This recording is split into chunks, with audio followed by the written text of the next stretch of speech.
What's up, everybody? Welcome back to Keith and Mike Watch Deep Space Nine. Today we are talking about Season 3, Episode 7, Civil Defense. I'm excited to talk about it. Mike, how's it going, buddy? Hey, it's going well, Keith. Thanks for asking. A couple of housekeeping notes I wanted to mention here at the top. You know, our wives, our ex-wives, our people in our lives are talented, Keith.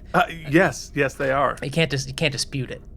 No, and vastly more so than us. So CEO Jen, out of nowhere, gets a phone call on last week's episode, if I'm not mistaken. We were recording something. During the show? Yeah, and I was like, I gotta go. She's like, we have a big discussion. I was like, uh-oh. And she's like, I got a gig. And I was like, okay, what's the discussion? She's like, should I take it? Blah, blah.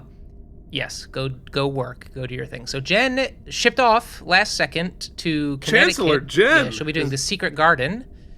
Which Fantastic we'll show. Definitely have to go see it. I'll pick you up on the way. We'll go see it. Definitely. 100%. Yes. This is my wife as a trooper. She got offered a role, I guess, Lily, in this show some months back when they were... The lead role, yes. But she was doing Fiddler, and there was talk about it extending and this and that and the other thing. So she couldn't commit, unfortunately. And so the wheels spin and spin. Next person up. Well, Keith, days before rehearsal start, the Lily cover hurt her back or something. So they called Jen in, and so now she is getting to cover the role that was supposed to be hers. She was offered previously. But that's the business. That is the business. No, it is. This can't business be too proud. Can't be too proud. It is both magic and intensely humbling all at the same time. But they are lucky to have her. Oh, let me tell you. And it is just this ACT of Connecticut, which I saw there. She was in there Into the Woods a few years back, and it was just glorious. So congratulations to CEO Jen. Unfortunately, that means she's not going to be able to watch Deep Space Nine with me just yet. Once she's out of rehearsals, she's going to jump back in, but you're going to have to suffer with just this guy for a few weeks. Oh, man. So the patron numbers have dropped. I see it. There it is. You know, look, our promises made, promises not kept. That is what we do here. The second bit of housekeeping is sort of a combination of things. So a dear friend of mine who I know listens to the show on occasion and some of our other shows has been just a supporter of me. We went to high school together. He lost his dad this week. It was kind of sudden. And I don't know if you'll be checking out this episode, probably not, but I wanted to make sure it was out there to say our condolences from the K&M Empire to you, my friend. Thank you for your support. We are with you. And also, I know some of our other patrons and viewers have been going through some tough times themselves. Want to let you all know a couple of things. One, we beg for money every episode to offset our time, and I'm sticking by it. But if for any reason you're going through things and you can't afford to keep up or can't pitch in, or it's not a big deal. We're happy you're here. Hit like, subscribe to the channel. That's all we really need from you. And also, look, Keith and I know times get tough. We want you to know we're always supporting you. It's a good family here. If you ever want to write a message or an email, you know, we'll offer what we can. But we just wanted to say we're thinking of all of you. Thanks for being part of the team. And Keith, that's all the housekeeping for this week. Yeah, no, for sure. Like, you know, we're a little family here, and I know that everybody here supports everybody else, and we're all and yes, life gets in there. We deal with real stuff. As everyone knows, I'm dealing with real stuff. So definitely appreciate everybody chipping in their time and attention, more than the money. But you know what? We still take the money at our Patreon at patreon.com/K&M. We are going to remind everybody that we have lots of bonus nonsense up there. It's just Mike watching Deep Space Nine now. Chancellor Jen is out for a while. She's on the DL, but that's fine. At the very least, she's going to send in her thoughts on the episodes. Oh, good. Oh, excellent. All right, well, that's all I really care about anyway. So, yeah, and we're going to have other bonus episodes. We have an AMA due that we're going to record soon, and lots of other fun stuff.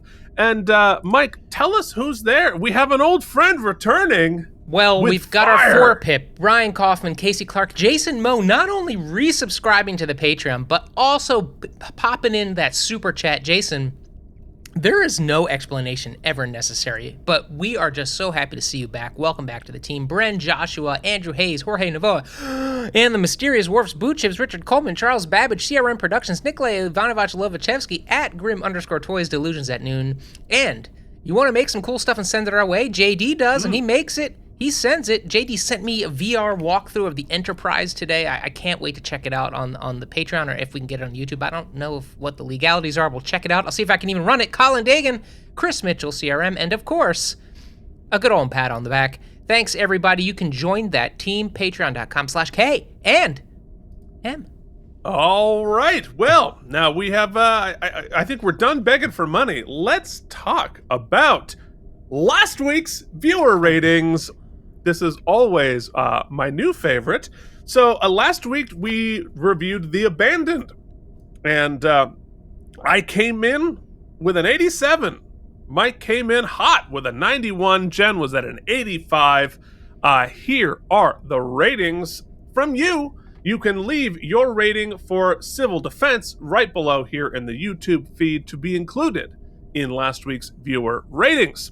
So Joshua Cronin gives it a 73. Worf's Boot Shivs gives it an 86. Delusions at Noon comes in at a 79. JD makes at an 85. And Sans Deity, new rule, Mike, speaking of housekeeping. Okay.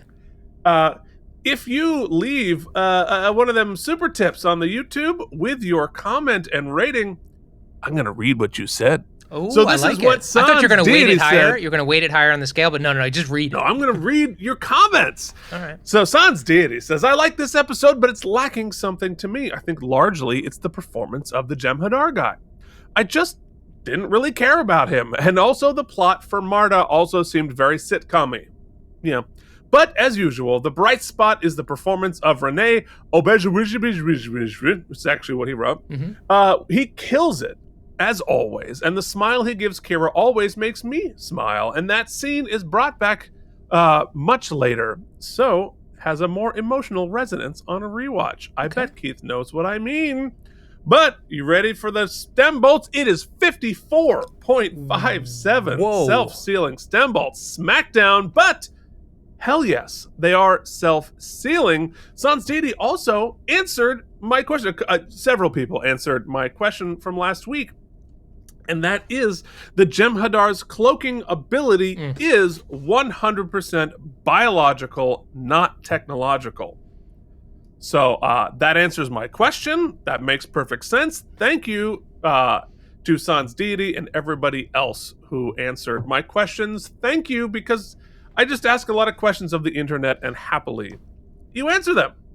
Yeah, I thought you would be answering those questions, Keith. I thought that was sort of the conceit of the whole episode, the whole show. But, I was wrong. I talk for 90 minutes a week. There's only so much room in my head. That's fair. You can see I'm wearing my Boston Bruins jersey. We're in the playoffs right now, the 2023 playoffs, which I'm hoping is going to be a magical run, or I'm going to be so sad. All right, let's talk about this episode. Yeah. This is Season 3, Episode 7, Civil Defense, which aired on November 7th, 1994. Mike, you got to put the footer there, because that's how I find it when I put yeah, you're right. Keith, let's not bury the lead. We are a week from my 14th birthday. That means I'm 13 years old right now, but I'm about to just pop over into... How old is Jake right now? He's 16. Oh, yeah, he's older than me. Forget it. He's older than Let me tell you what I was not involved with in my ripe age of 13 and 14. Any sort of girl. Forget Dabo girl. Any girl whatsoever. I had my Ariel, the Little Mermaid blanket, and that's about all I had. Actually, it was a towel. It was a beach towel, not a blanket. This is me swallowing so many possible comments. Not gonna say it, but you all know what I'm thinking. Okay. Wow. Yeah, no, neither was I, believe me. Yes, alas. And this is like before the internet too. Or before any. Yeah, we've talked about our tactics before. Let's keep it cold PG. and sad. Yeah. All right. So November 7th, 1994, the top song, possibly 13, almost 14-year-old Mike might have sung this song. Oh yeah, he was from Philadelphia, man. He was from Philly. So we got all these. I I will make you watch this 10th episode, Booby Traps and Bombs. It's a fierce Star Trek ode, and I'll make you feel the Cardassian stress. In civil defense, our crews put to the test. There, wow. Whew. Thank you for that. I mean, did I write that in 11 seconds? Yeah, I did, but it wasn't bad. Yeah, you did. No, there you go. I mean, if you were wooing a certain towel, I think it would work. Okay, that towel can walk away on its own. Oh, gross. Oh, it's on the internet. So the top movie continued to be Stargate. Sorry, Keith's mom. I'm sorry to any mom. That's true. If anybody's mom is listening, it's definitely my mother, not your mother. So the top movie continued to be Stargate in its second week of domination. Mike hated it. Keith liked it. But what did Mike like on TV tonight? Keith, what I loved on TV was your New York Giants getting decimated by the then and now Dallas Cowboys 38-10. Murphy Brown, all new. Dave's World, all new. The Nanny, all new. CBS just knocking it out of the park. Fresh Prince of Bel-Air, a new episode called Soul Train. Blossom was called Dirty Rotten. The NBC Monday Night at the Movies was A Burning Passion, the Margaret Mitchell story. But more interestingly, Keith, I think to our audience, is one day prior, on November 6th, the 1994, NBC had the first TV network premiere of Star Trek VI, The Undiscovered Country. Oh, there it is. There it is. Great movie. Great movie. That's what was on TV. All right. Well, let's get into the hard-hitting news of the Weekly World News headline. Interesting. Guess what? JFK visits his own grave. He is photographed at his own tomb. There's amazing pictures taken at Arlington National Cemetery just days ago.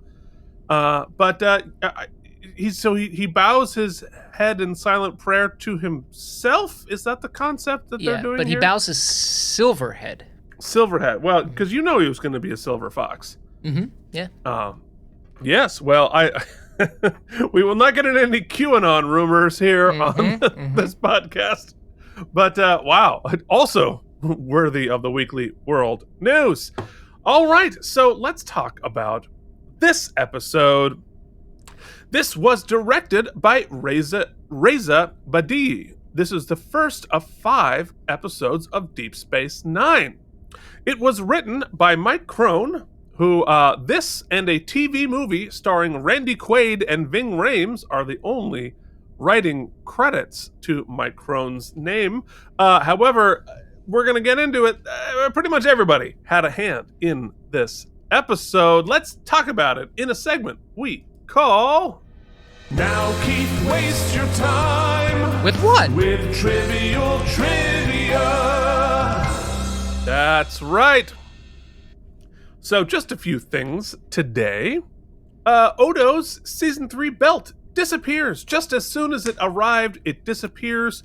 And Renee was like, I am both responsible for this being here and getting rid of it because I thought it looked good in one uniform, but in the beige, it looks Buck Rogers-y. So he had it taken off. I think it's probably the right call. So the writing of this episode was apparently an abject nightmare. Oh. For and almost every writer on the staff took a stab at it, and it kept getting shot down by Rick Berman. And but it all finally came together. Did and it? We're going to talk about whether. Oh no!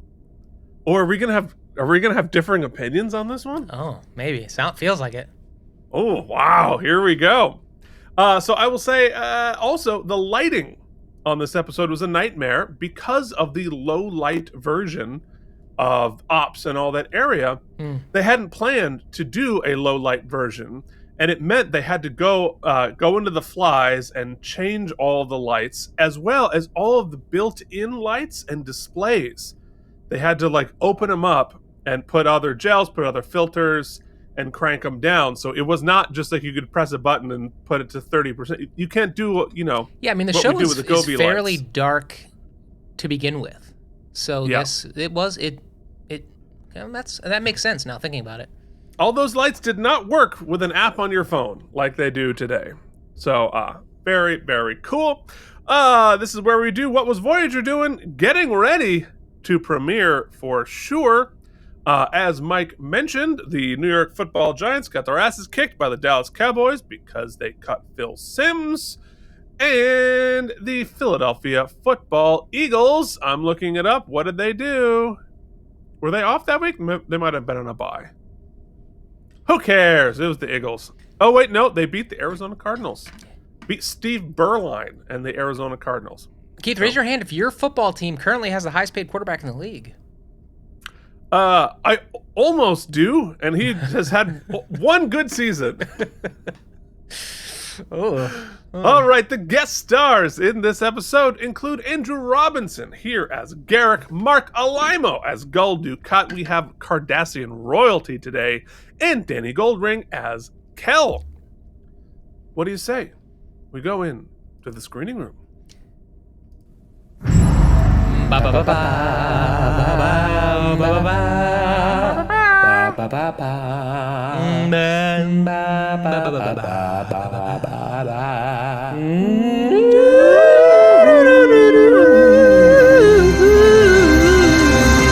I'm so sorry. Not sorry. Okay. So we begin our teaser with Jake and O'Brien deleting old Cardassian software in one of the ore processors to install a Windows update. We are reminded. Don't do it. Just wait. Mike. Mike. It doesn't give you that option. It's like restart now. Restart in 6 minutes? Restart now? Would you like to restart in 6? You have an update. Keith, you have an update. Keith, would you like to update? Keith, would you like I don't want to update. Keith, you want to update? Keith, you should update. You want to update? Well, I don't think you should usually- update. Restart in 6 minutes. You need those security updates. But it's your Franken machine, which kind of like the Defiant is overpowered, but breaks apart all the time because it's not well designed. Yeah, that's true. But it is way overpowered. It is. It's like I built this PC, but there's like one driver that can flicks. I don't know what it is, but it's somewhere. It's in the fallopian tubes or the Jeffers. The fallopian tubes.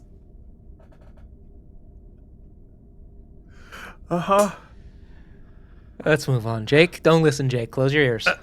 Yeah, well, at least it's your computer that has them and not that towel. Otherwise, there'd be a lot of monsters wandering the universe. That might be the funniest thing you ever said. That's a callback, folks. That's what we call that. Okay. Whew. All right, well, this will get us back down. We were reminded that this room used to be a site of slave labor that did not have a great survival rate. It's pretty bleak. But O'Brien plans to convert the setup to process deuterium rather than ore. Jake finds a mysterious file, and O'Brien tries to delete it. You don't need to see that, Jake. That's a temp install file. You don't need it. You don't need to look don't worry at about it. that. Put it in the file folder that says "Do not look." Yeah, it's not named anything. It's No, it's just called backup. backup. Exactly. / Keith. No, not slash. No. Slash.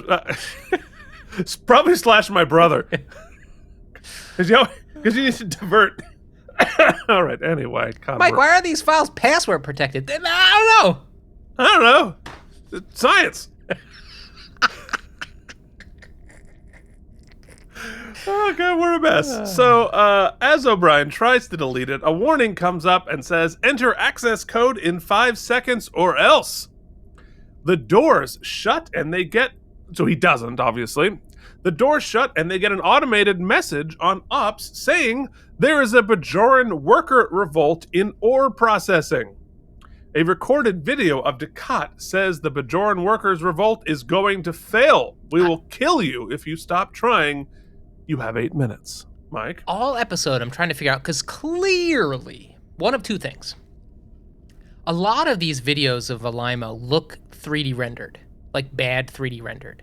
And some are definitely FMV.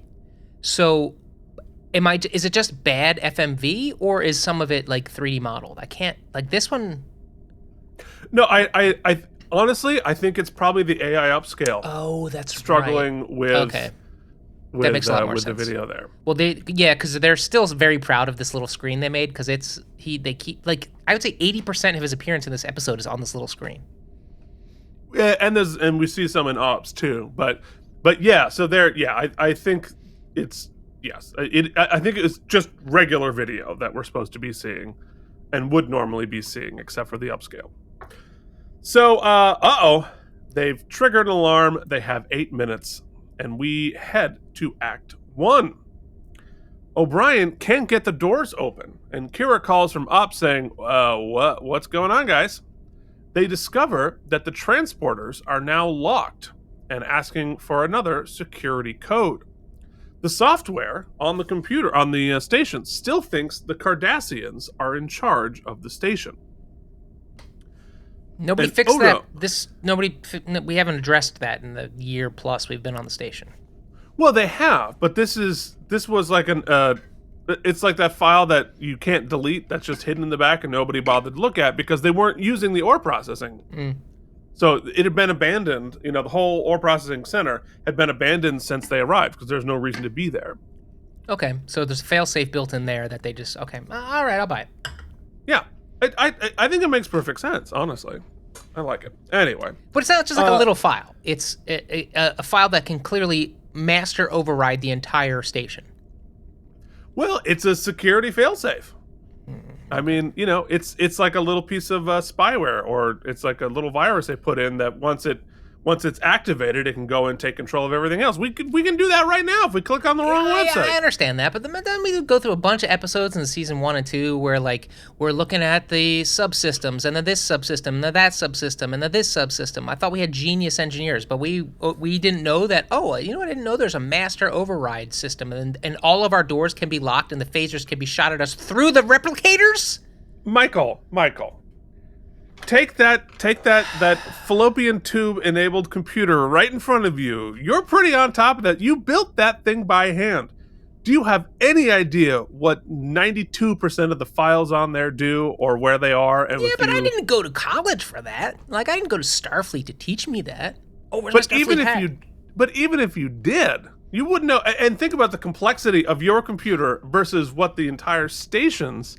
And they've modded an OS onto another OS, so it's craziness. Now, Keith, I could fix it, but I got these eighth degree burns, and until you get me back to ops or med to fix it, I can't do nothing. These hands are worthless. What I'm saying it does not strain my credulity. All right. Well, you wait for my next wormhole. You wait. Great. Okay. Great. Well, all right. Fine. I'm not afraid. So, Odo calls saying, you know what, I'm going to try to shut this down using my old Cardassian codes. Because remember, he used to be in the same position with the Cardassians there. Quark enters, complaining about the recording of Dukat freaking out his customers. He reveals that Quark has the Cardassian codes 1 through 7 already. That's more than Odo has. No surprise there. But Quark, because a tingle in the lobes, he knows what's what, smells that there's a bigger problem afoot, and decides to stay with Odo, assuming it's the safest place in the station. Not necessarily a bad assumption. So we head back to the ore processing center, and Ben, Jake, and O'Brien are still trapped. Cisco decides to play along and tell the computer that, hey, I'm the leader of the revolt, I'm surrendering, huzzah, we're done. The Dukat recording says, wait for Cardassian security, and Cisco has bought them some time. But not a lot. But Jake notices that the ore chute isn't locked because it's usually filled with molten goo. So they make a plan for Jake to crawl through and open a door from the outside. It's cool. It's like sort of Indiana Jonesy, the Gooniesy here. And of course, Jake is, for the next 20 minutes, still small enough to get through that tube. I bet they were like, oh, we got to get this filmed right now because he's growing 6 inches a day. Yeah, they do their best to make it sound like he's in the chutes as, Ben's hitting it with the stick, but the mix isn't great. That's... Sorry. No. Hey, look, my family was working on Voyager at this point. Oh, okay. Well, clearly the void was felt, Keith. Well, also that's a separate department. That's Yeah. the ADR department. Anyway, so The shoot is cool though. That's a cool prop. great. The Dukat recording comes on and says, "Hey, you didn't surrender. If you don't in 3 minutes, I'm going to gas the room, and you all die." Mhm. But no surprise there, the Cardassians. So Jake crawls up the pipe. Dukat says, "You have 2 minutes." Only 10 seconds later, very impatient Dukat is. And Jake works his way through. They build suspense while Dukat announces time's up, and they start the gas. I just love that Ben is leading him like a lion tamer with that stick, just banging on the dunk, dunk, dunk. Well, but I mean, what else would you do, right? I just what makes it kind of work is what you said. It is the Indiana Jones thing. For some reason, specifically on Trek, and I guess in Star Wars too, I like practical effects. So, Oh yeah. like, you know, the phaser stuff is cool. The explosions and stuff, I guess, are cool later. But this scene really kind of is fun because everything's there and they're getting to play and get their hands dirty. So it's cool. Except for Jake, Yeah. who's clearly not in this scene. Oh no, it's sort of there. I actually didn't have the problem with the audio, but I didn't have headphones on, so. So anyway, Jake opens the hatch and they barely escape the Neurazine gas. That does bring up a point I might have mentioned before. Sorry. I'm in a mood today, Keith, so I lost Clearly. You know, I know we have mentioned this before when in regards to your family, but when I do listen to all the episodes with cans on, and there is like for the most part, really good. This was about the practice too. On network television, there's actually some really good stereo pan work. Like there's a good, what do they call that? Sound field or soundstage. Very wide. It's very specific, but none of us heard that crap because it was either on a crappy TV where like the speakers were crap, or Right. more likely on a VHS tape through a crappy TV. So Oh yeah. yeah, there's all that work just for naught. I guess Oh, it's the terrible. DVD Well, release, or I guess originally on VHS release, right? VHS, yeah. Well, I mean, I've told this story before. I forget on what show, and we've done so many episodes, I don't remember. But I remember when Generations came out, and that was the first film that Jim worked on, my uncle, and we were in Burlington, Vermont, because that's where my family lives. So we went to let's all go see Jim's movie. He's going to be so excited. We were all excited. And he calls the theater ahead of time, and then because he's been working in stereo on television this whole time, and they put in like 5.1, like 6 channel for the first time, and the movie done all this work, and he calls it the movie theater's like, yeah, we have stereo. Ugh. And it's like, what? So we were like literally calling around all of Vermont trying to find a theater that had freaking better than stereo. Mm-hmm. It's not true anymore, but like, because now I have 5.1 right behind me. Yeah, you do. If I go to the movies, which I've been going a little bit more frequently because I found some showings that are empty. If I'm going to go, I don't want to be around too many people. But I'll say that I won't bother unless I can find a theater that is like the highest laser projection with the highest amount of Atmos sound or whatever, because otherwise, What's the point? what's the point? Yeah, 100%. So yeah, no, that was pretty embarrassing for I think the Ethan Allen cinemas. Shots fired from 1995. Well, and guess what? You have to check because my brother and I saw the Mario movie this past week. Now, it was an animated film, so it didn't bother me enough to like complain. But I could tell from the trailers beforehand, the sync was off. Like, Ugh. I don't know if there was like, I think there's a 3D version and maybe they played the wrong. I don't know what the technical reasoning was, but it was like just a millisecond off. Had that been, I would have had to leave had it been live action. But on the animation, I was able to kind of to get over it. But Yeah. Well, here, on that, we're never going to finish this episode. So on that exactly, I dealt with that this week because I wanted to play with the new surround sound system that I have. So I popped in the greatest movie of all time. Sorry, it's not a Star Trek movie, but it is the finest cinematic achievement in history, Aliens. It's good. which I have on Blu-ray. So I was like, I'm gonna pop it in, and the only thing I have that plays Blu-ray is my Xbox. There's problems with that in Dolby. There is, and I was like, oh god, the sync is off. I can't even do this. Until here's your workaround, folks. Somebody on Reddit had it. Switch to your TV's game mode, as opposed to its cinema mode or whatever. So it has, at least this TV has a dedicated game mode for your thing. That synced it right up. And was it awesome? Did it add a dimension? Oh, phenomenal, of course. Yeah. I mean, first off, it's aliens, so it'd be awesome under any circumstances. It's really cool how they, even with just 2 rear channels, they can simulate the placement. It's really cool. Yeah. Well, I mean, this Blu-ray actually did have 5.1, like, that's for awesome. realsies, which was awesome. Anyway, where the hell are we? Okay, Jake's in the fallopian tubes. Jake has climbed his way back up the fallopian tubes to escape the Nerazine gas. So on Ops, Dax spouts some technobabble, and the Cardassian computer announces that the Bajoran workers have escaped, and they're escalating the countermeasures. Dukat's video keeps making threats and decides to escalate it to the point where we're going to kill every Bajoran on the station. Whew! Okay. Which is... But that's Cardassia, right? And they are... Did it say how they were going to do that, or was it just a threat? Nerazine gas, okay. Same thing. So they're using poison gas to just take everybody out. But the gas doesn't affect all the Cardassians on the ship? No, but if you remember, at this point, the Bajorans and the Cardassians were segregated. Okay. So they were able to just gas the Bajoran area. So that's not great. And it was also warning Cardassians to leave. So in Act 2, Jake, Cisco, and O'Brien crawl through a tube and arrive at a loading bay. They're cornered again, and now their communicators are no longer working. On Ops, they figured out that they're also trapped in by doors and force fields to protect them from the Bajoran revolt. And there's a dampening field, which is why they cannot communicate.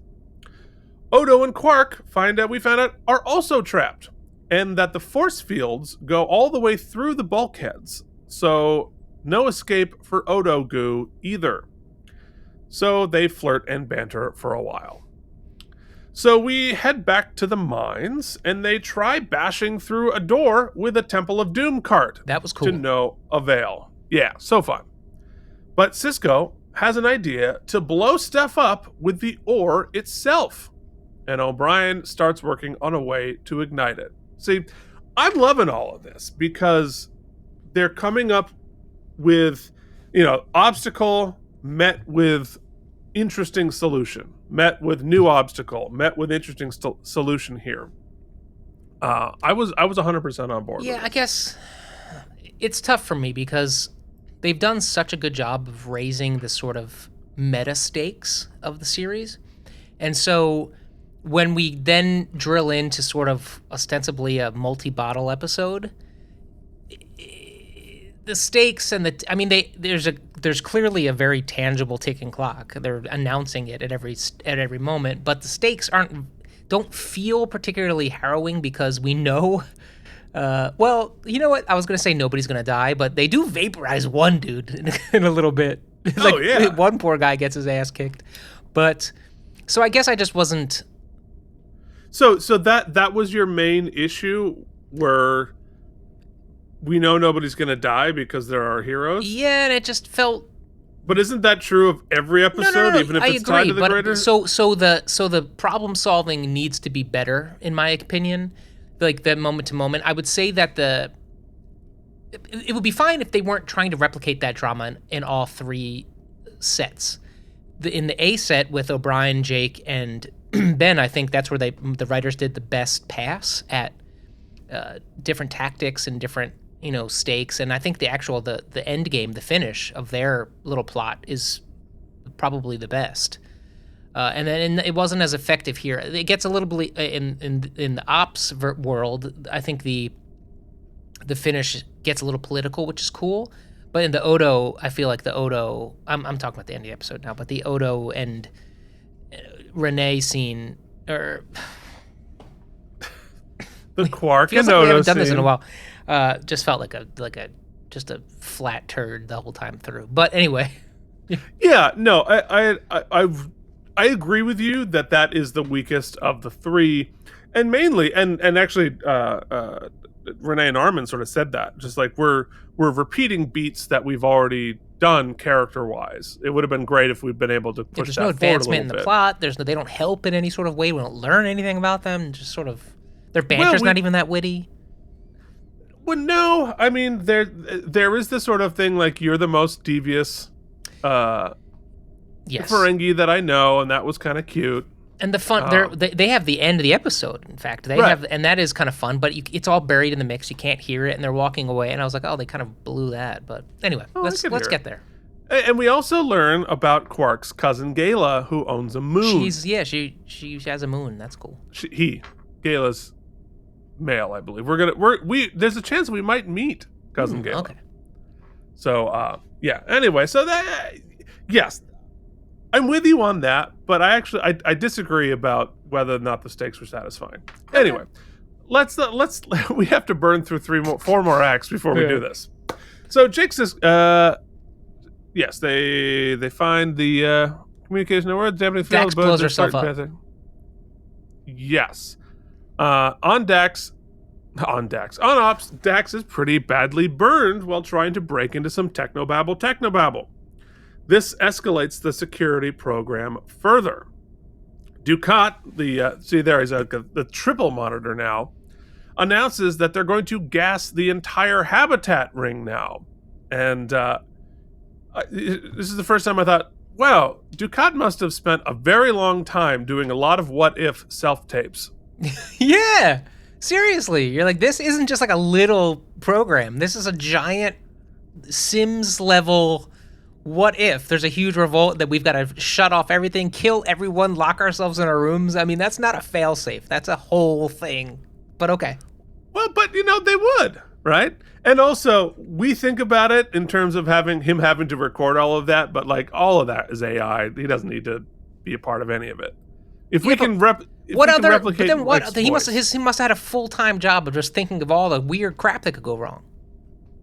Well, but like, think about this. A revolt of the slaves that they have on the station is probably pretty high on their list of security concerns. So this probably would be like the number one thing they'd be worried about. And they didn't clue Odo into any of it. I guess we learned that We don't trust Odo. We don't trust him. We lock him in his room. Yeah. So it all tracks when you think about it. Speaking of people we don't trust, Keith. Indeed, Garrick arrives on Ops, and he's able to move freely around the station because he's Cardassian. And he's got authorization codes that help him move. But alas, only him. He can't stop the whole thing.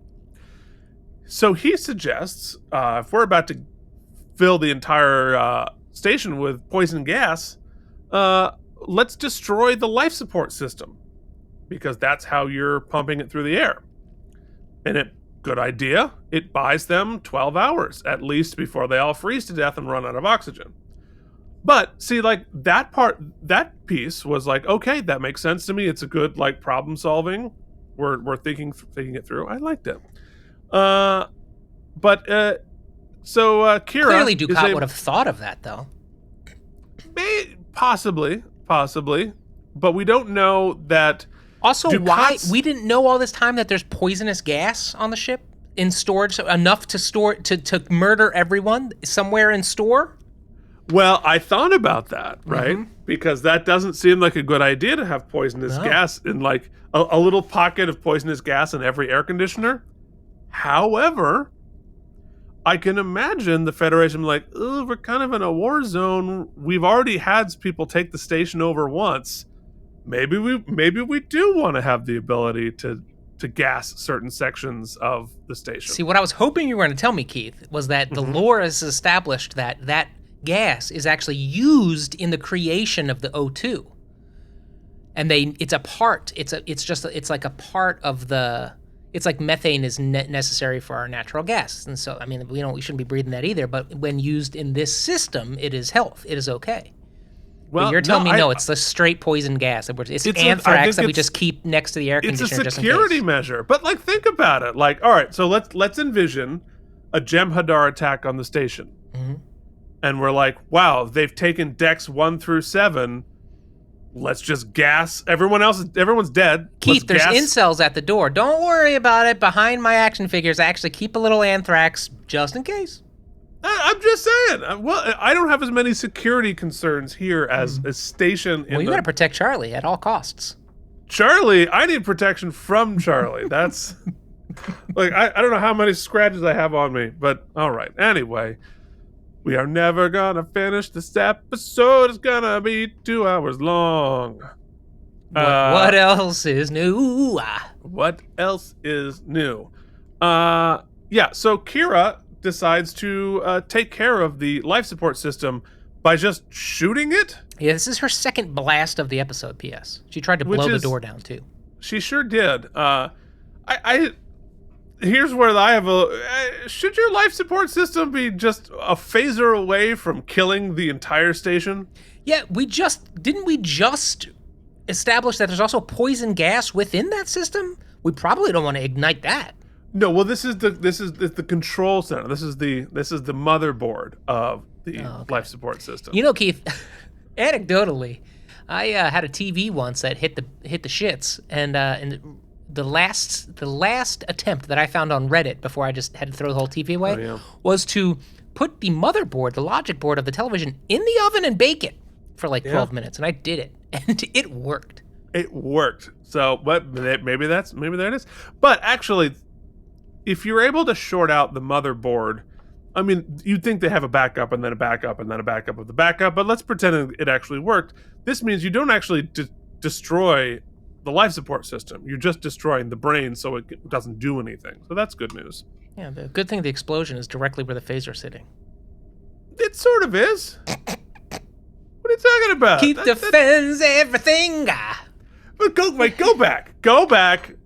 Look, what is the hottest point of the fire sparks? It is dead center on the laser beam. Happy 4th of July. All right, here we go. God bless America. That's great, though. See? Anyway, after all of this, this escalates a counterinsurgency program from level 2 to level 3. Self-destruct. Yes. Dukat announces that the Bajoran workers have taken the station, and he is probably dead. So he initiates a self-destruct sequence on a 2-hour timer. Why would it be 2 hours? Yeah, that's Why the thing. wouldn't it be just if right I'm now? dead, if we've reached the point where I'm dead and we're just like, y'all are done, just blow it up. Beep. Why? You don't have to give him a warning. Just be like, sorry. Well, but there might be other Cardassians alive on the get a station. life ship. Get a life ship. Yeah, get a life ship, Mike. So in Act 3, Quark is trying to phaser his way past the force fields, and Odo naturally stops him. So Quark monologues about his life choices that led him there. He never should have left home, and he, as all of his family members, are more successful than he is, including his cousin Gala, who owns a moon. But actually, this is the same conversation we had before we started rolling today. Well, God, that is so true. But I do think it is interesting for Quark's character, right?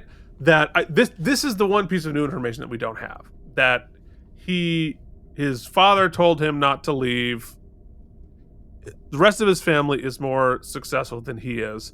And so he, with all of his bravado, has a pretty deep-seated insecurities about his level of success, which we haven't really addressed yet. Yeah, I thought that was cool. So that is an interesting character beat. So Odo tries to cheer him up, and he's never met a more devious Ferengi than Quark, and this, of course, makes him feel much better. On Ops, the lights have gone out, and Bashir can't treat Dax, despite having a med kit and a tricorder there, but I guess he needs the special goo. He needs the internet, man. That's right. He needs to go on YouTube to, how do you fix Dax's burns? So Garrick announces that he has read access to all the programs, but can't change anything.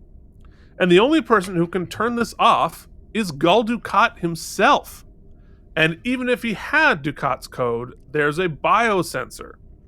And Dax suggests, well, let's kill the biosensor for a couple of seconds. This gives Bashir and Garrick a chance to flirt a bit themselves. But then he notices that to pretend to be Dukat, the computer is constantly forcing him to prove he is Dukat by identifying stoplights and bicycles. And, of course, he screws it up, and level 4 begins. A phaser thing is replicated and starts shooting everywhere and takes out the nameless red shirt, of course. Bye, buddy. But here's the thing. I love replicating the shooter thingy onto ops. Mm-hmm. So cool. We have no safety overrides on anything anymore. I mean, nothing's safe. Every time you make a Rock-Dagino, you better hope that a Rock-Dagino comes out, because it could also be a circle ball that shoots everybody and kills people.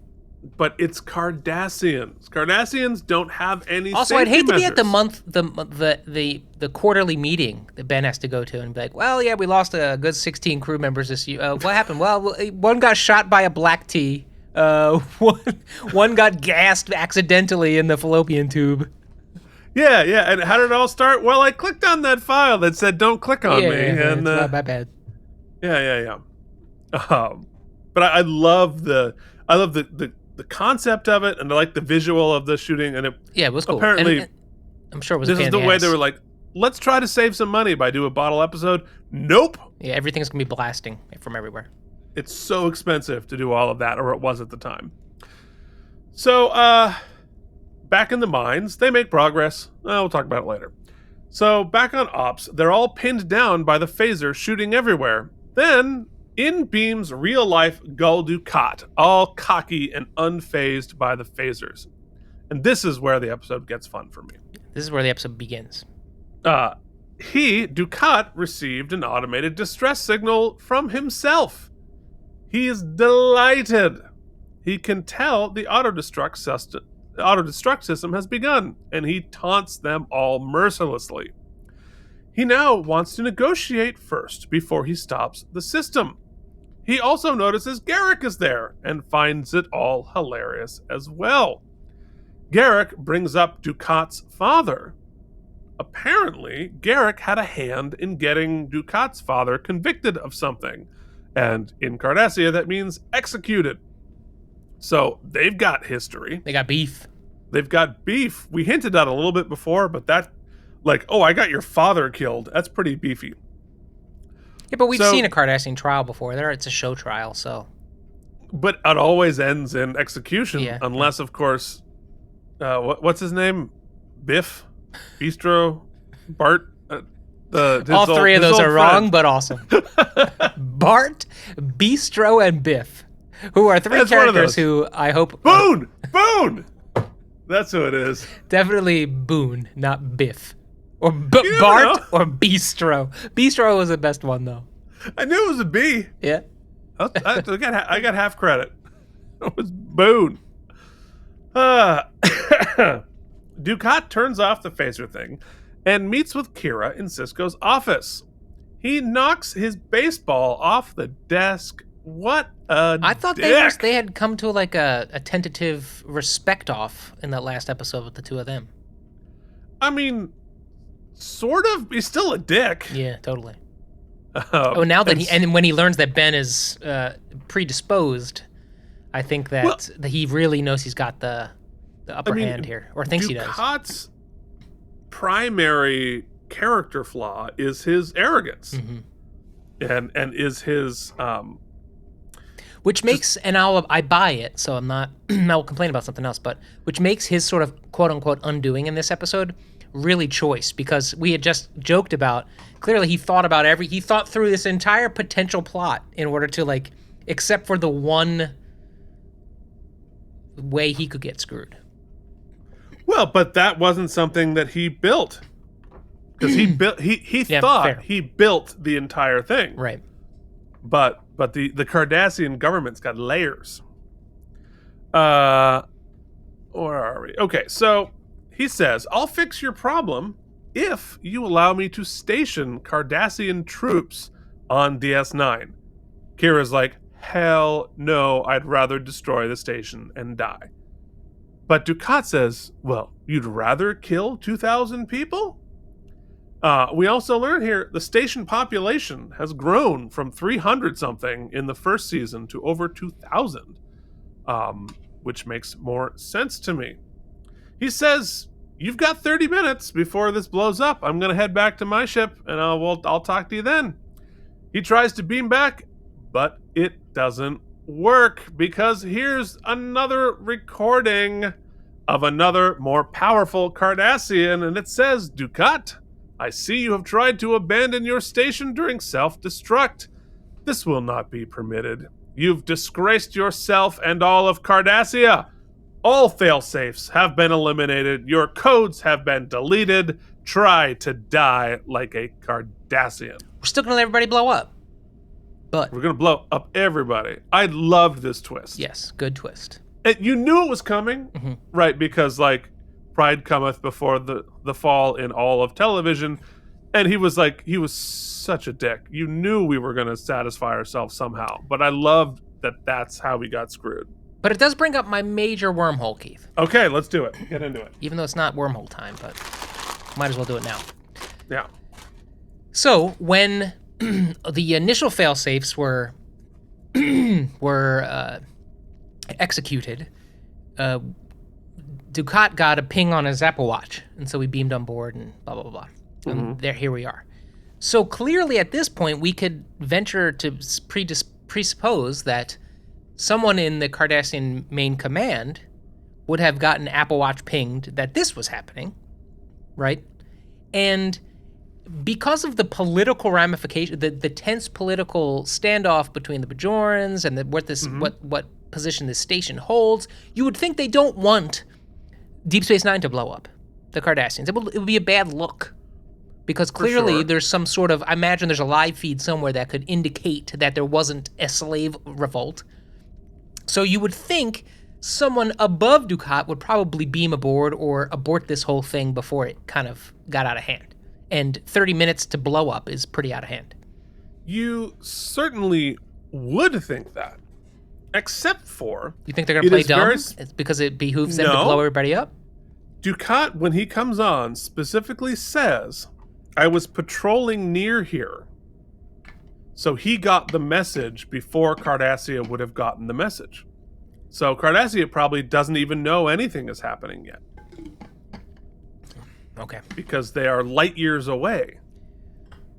So they don't get the ping on the Apple Watch.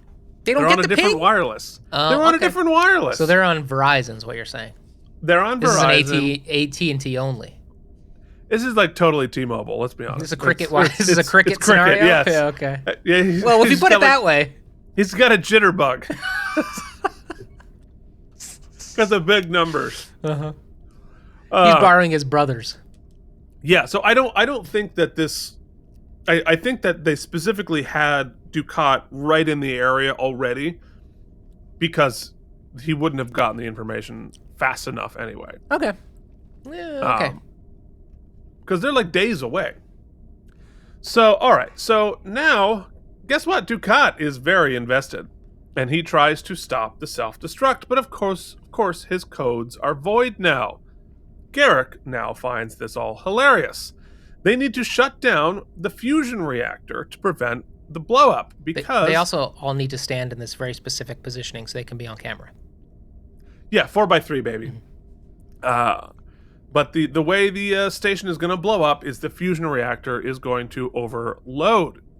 But they can't get there because they can't get past the force fields.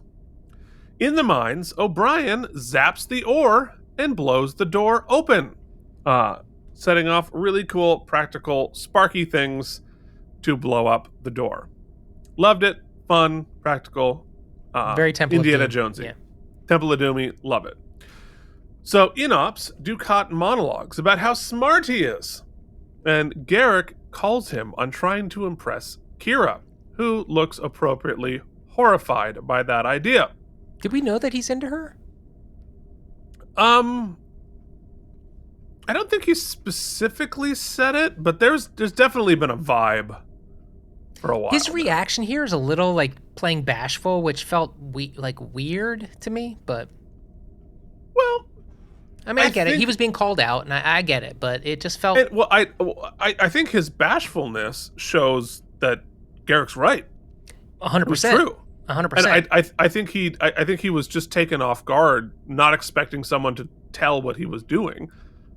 And it's right in front of Kira too. Yeah. So like it's super embarrassing. I believe me, if somebody did that to me, I would turn bashful as well. So, and I am clearly a supervillain. So, so Dax has an idea to overload the power grid, and Dukat has the idea to use the old Cardassian emitters that used to be fatal to do it. They're going to blow out the turbolifts and transporters as they do. So they've got this crazy power grid in the station, but the super fatal thing that the Cardassians, whatever, the blah, blah, blah, pew, pew, pew, blow it up. But the technobabble of it all is less important than the fact that we're reminded that the Cardassians have no safety measures. And so the reason it's still active is the Federation bypassed them and covered them up because they were fatal, which is why except for the poison gas. Because they might need it. Okay. They might need it. Like, shit goes down on this station. You might need to gas somebody, Mike. Yeah, maybe, but it took us till season 3 to even get a pew-pew on our runabout. That's a budgetary issue. You still might need to kill people. And gas is invisible, so it's cheap. So, well, I mean, they clearly they've got smoke machines. Yeah. Easy peasy. No, those are everywhere. All right. So, but when they overload the power grid, they're going to blow out the turbolifts and transporters. So the moving around is going to be harder. Then we see O'Brien and the Siskos making a plan to climb up the turbolift shafts. They do the overload, and there are lots of noises and sparks. Then it stops, and communication works again. They call Sisko. They hopefully can get to the reactor in time while everybody else evacuates. So luckily, now we're tying the Goonies of it all. So in Act 5, in Odo's office, Kira calls and tells them they're free. But the force field around Odo is still working. And he realizes that the force field around his office is on a separate system as a secondary defense against him personally. Interesting. So O'Brien and Sisko walk through the hallways trying to make a plan on techno, blabble, babble, shields divert, blah, blah. They run into a bunch of debris they can't get through, so they have to crawl into another Jeffries tube. But this one's on fire. They're going to have to leave Jake behind. The fire is green. It's cool. Lots of sparks as they go through. And once again, I think it's practical fire they're working with here too. Which is pretty cool. It's definitely in the background, but yeah. Well, I mean, they're not dying. It's just super hot in there. But there's a lot of sparks, and O'Brien is knocked out. Sisko has to keep going. They made a promise. They promised. They made a promise. Yep. You gotta leave him behind. He breaks through and gets to the fusion reactor. And Jake heroically goes into the fire tunnel to save O'Brien. Good job, Jake. Well done, Jake. Best hero moment of the show. Definitely. Sisko shuffles isolinear rods rapidly as the countdown continues. Jake saves O'Brien, and the station starts to overload and zapping all of the energy into the shields and not into the station itself. So the technobabble part is actually makes sense, right? Yeah. We're going to shoot it out as opposed to in, and that's what saves the day. Odo and Quark are finally free, but Quark has hacked into Odo's files and reads all about himself. And sadly, Odo has written a self-important con artist who is nowhere near as clever as he thinks he is. It's very sad. And he says, you're not even that devious, as they flirt down the hall and life returns to normal. And have you ever done that? Have you ever read a casting note session and see what was noted about yourself from your audition? No. I've read some reviews, and I've watched, actually, not to get too, I know this is a joke, but I've sat in on a few auditions, and I've seen people write some really, really terrible things that have made me really kind of compartmentalize the terribleness of this whole business we're a part of. Yes, should I tell this story? Should probably not tell this story. Anyway, I've also seen some let's say interesting behavior mentioned by certain people. Yeah, it's not awesome. It's not awesome. You hear me? I just bailed so hard on the story. But I will say, what's good about it is the longer you do it, you realize that, from behind the table, you often, when somebody walks in the door and opens their mouth, it's like, we talked about this before, Keith, but within 10 seconds whether somebody's even remotely right or easily. But as you get older and a little bit more experienced, when you're the person auditioning, you generally know within 15 seconds whether it's going well or not too. Yeah. They're into me or they're not. And there's good news in there. Yeah. And in fact, like the 10 seconds before you open your mouth, you're 80% in or 80% out. Then 5 seconds into your singing, you're in or out. Yep. And the rest of it doesn't matter. And it really is. You forget your words, doesn't matter. Yeah. You drop your banjo, doesn't matter. You fall down, you crack, doesn't matter. Yep. Like all of that stuff doesn't matter. All right. Anyway, let us do a little vocab quiz, shall we? Do I have a button for that? I think I have to. I don't know. And now it's time for Mike and Deglio's Star Trek Vocabulary Quiz. All right, just one today. Referenced early in the episode, what is deuterium? Deuterium is a gas that can poison everybody? No, that's neurazine gas. Oh yeah, deuterium. It's unfair because it is not explained in this episode, but it is what O'Brien is converting the processor to process. Deuterium is how they power the ships during normal operations. So not the warp drive. The warp drive is controlled by oh god, everyone is freaking out. The crystals. Iridium. Dilithium. Dilithium crystals. That was on that was a Jeopardy. Ooh. A Jeopardy answer the other day. Oh, yeah. So dilithium crystals are how they regulate the warp drive, but deuterium is like their regular gas. Huh. For their regular stuff. So you need deuterium and dilithium crystals for regular transportation and warp. All right, so let us warp our way and move along home. I'm sure this is going to sound great. Oh, yeah. Ah!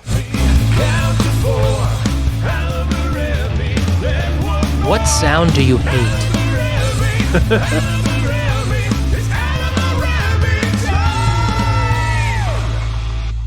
All right, it's gonna be a knockdown, drag out. Attention, Bajoran workers. It is time to discuss wormholes in the plot. Well, like I said, the wormholes are just...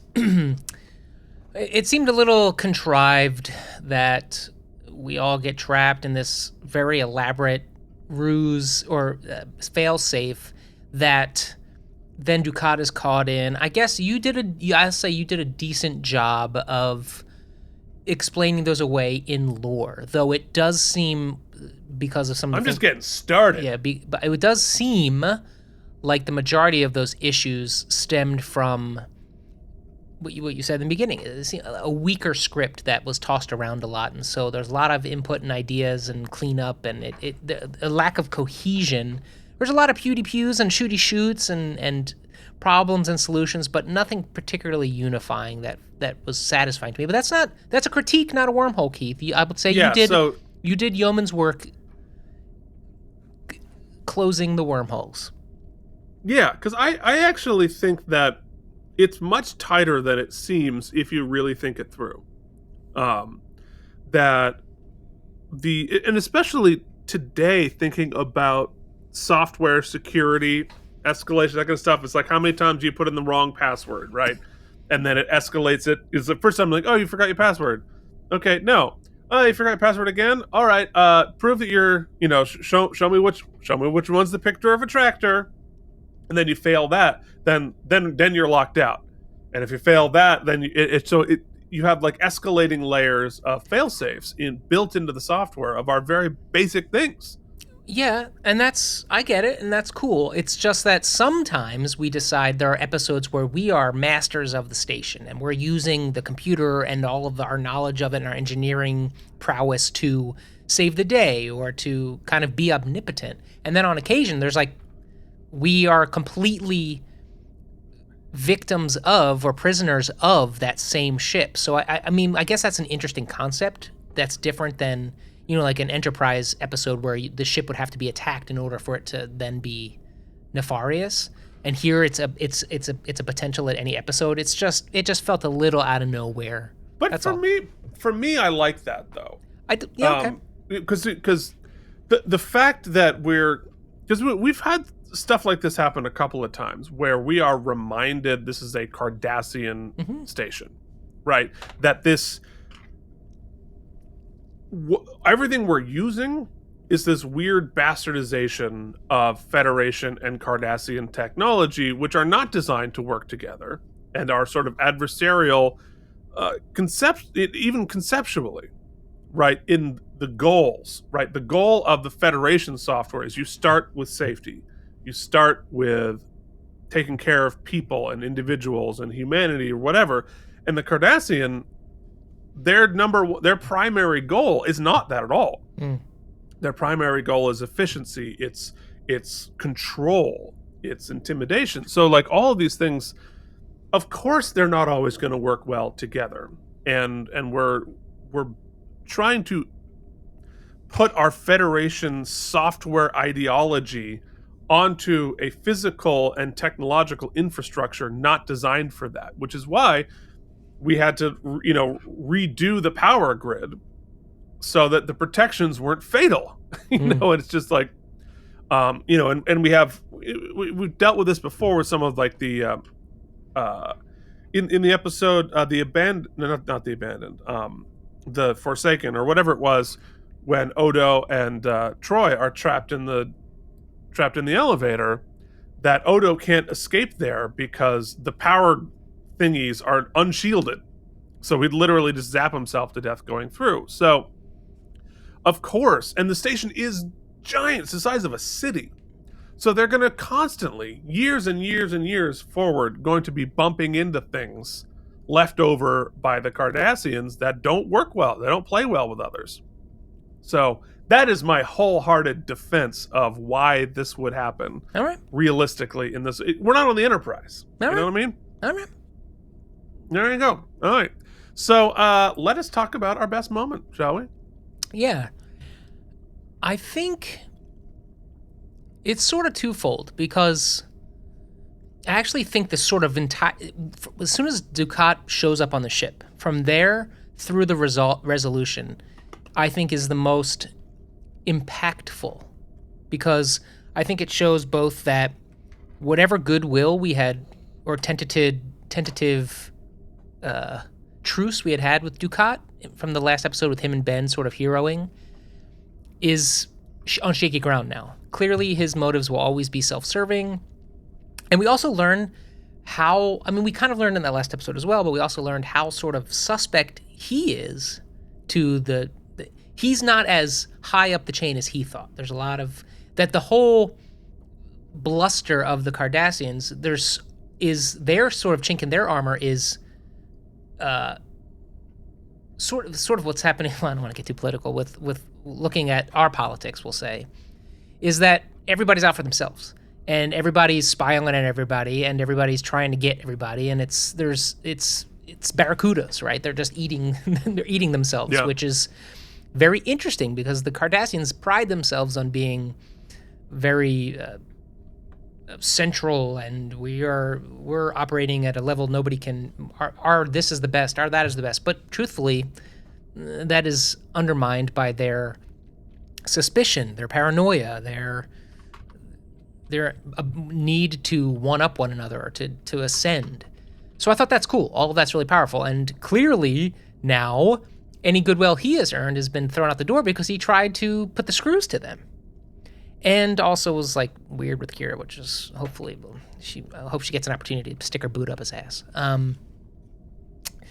So that I think is the best part of the episode, but the best moment for me is Jake. Jake continues to be everything you want him to be. He's forging his own identity, but even him not wanting to go to Starfleet, even him having more kind of creative or Renaissance-leaning passions, he still is a hero. He did the right thing. Yes, he went and saves O'Brien, and I thought that was awesome. And he wanted to be part of the team, and he wanted to go with them. And he's just he's a Cisco through and through. And I think that for me was the best moment. Even though I knew they telegraph it so hard what's going to happen, but when he does do that savior moment, I think it feels so right to me. So that's my pick. Yeah.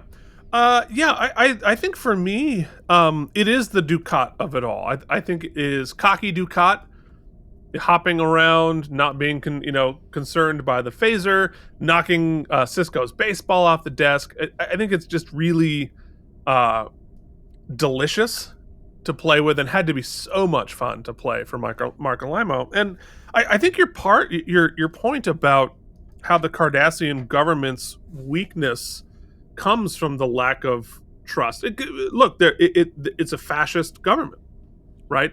And that's what happens when you fall into fascism. Nobody trusts anybody. It's not based on anything. There's no shared mutual ideals. It's just this sort of dystopian power grab from everybody. And so you have Dukat and his delusions of grandeur, and his pomposity is just so delicious. Pomposity. Yeah. But it's really fun. So and it is full of darkness, but also when you have that ridiculous stomping around and he has come up and said it's really fun. It's really satisfying. So it scratched my itch. All right. So let us hand out some self-sealing stem bolts. No! Oh God. Let me wiggle. That's so bad. For you. Oh, apologies, world. We're gonna get that fixed, maybe. You get some stem. Oh, there it is. Hell yeah, they are self-sealing. Here are some stem bolts for you. All right. We needed it, Keith. We deserved it. We deserved it. That's right. Well, right. you've done a decent job pulling me back from the edge of oblivion. I was not feeling this episode. It felt just like exactly how you described it, actually. Like, the script was what it was. Everybody had feelings about it, and they did their best to kind of make it work. I do agree that the Temple Doominess of it was interesting. I think that we learned a little bit. I mean, where are we left at the end of this episode? If I'm being generous, we're left feeling a little bit of unease about we're reminded that Deep Space Nine is not our home. In fact, I think that was a line from the episode. Yes. Bashir says it. Yeah. And we are definitely on lesser friendly terms with Dukat and his ilk, and that's kind of about it, really. That's the change that we've been left with. I maybe it was my mood. I just was not compelled, which doesn't mean it was bad. I thought the performances were all really good. Even Dax and Kira and the people on Ops who weren't really doing much until Dukat showed up. And I thought it was interesting pairings of the different groups to see some relationships established.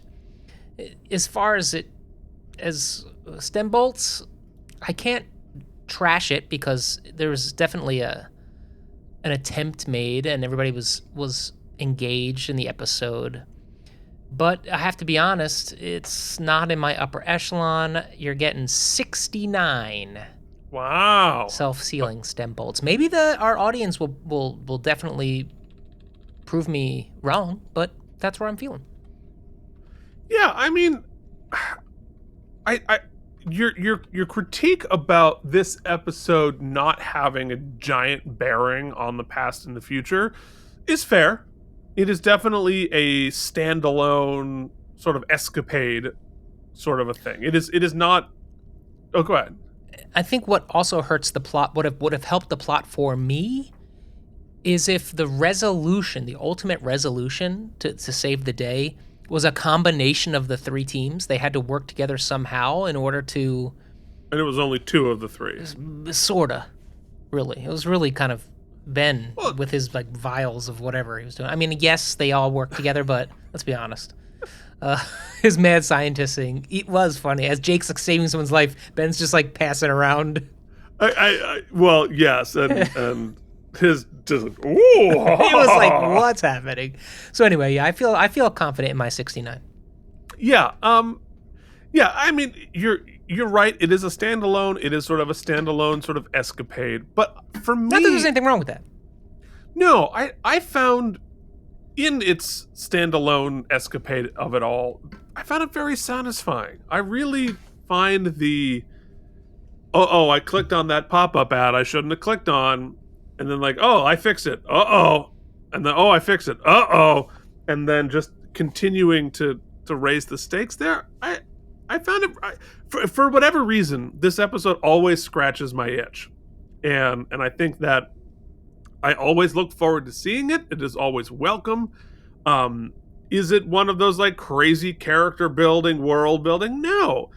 It's just, if you're going to have a bottle episode, have it be satisfying. And for me, personally, I found it very satisfying. Okay. You would like the action of it all. Because that's really it. There's no character development. There's no... It's not the action of it.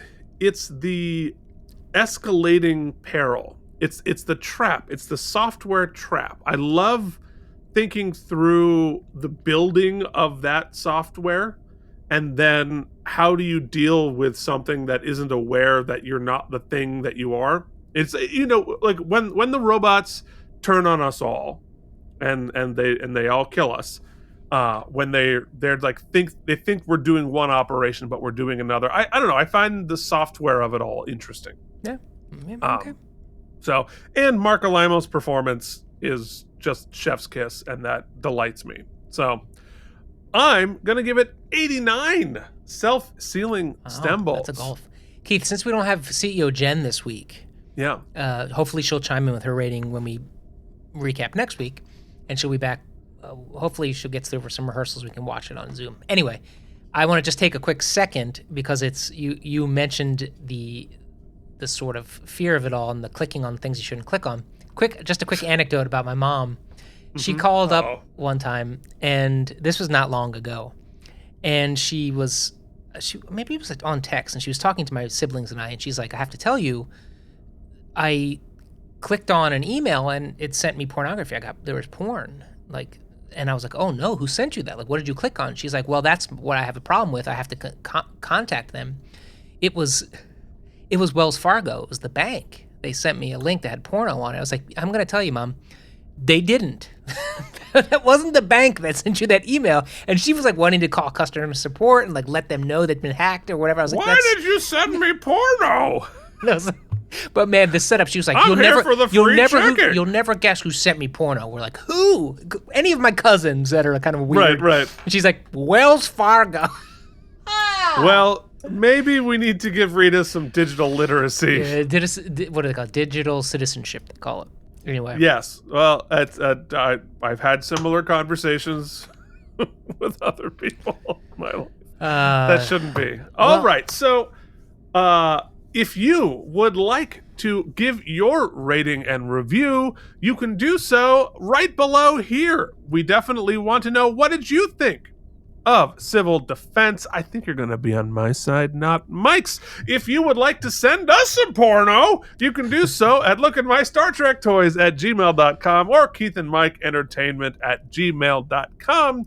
You can join our Patreon at patreon.com/K&M. Spell out that and. If you're listening to the podcast version, you can do us a huge favor, leave us a rating and review on whatever service of choice. We will appreciate it. Check out our other shows, Look at My Star Trek Toys, and check out K&M Geekly. Our social media stuff are right below there. Thank you so much for watching. Hey, Keith, I was thinking of checking out the Prodigy premiere. Would you be interested in potentially watching the pilot again with me? Sure. Okay. Yeah, actually, that's not a bad idea. That'll be a good. Patreon.com/KNM. Yeah. KN content. Yeah, that sounds great. By the next episode, we will know if my Boston Hockey Bruins are likely to advance in the playoffs. Wish us luck. Till then, this has been Keith and Mike Watch Deep Space Nine. Thank you for watching K&M Entertainment. If you enjoyed our particular brand of nonsense, please like and subscribe. Or become one of our patrons at patreon.com/KNM.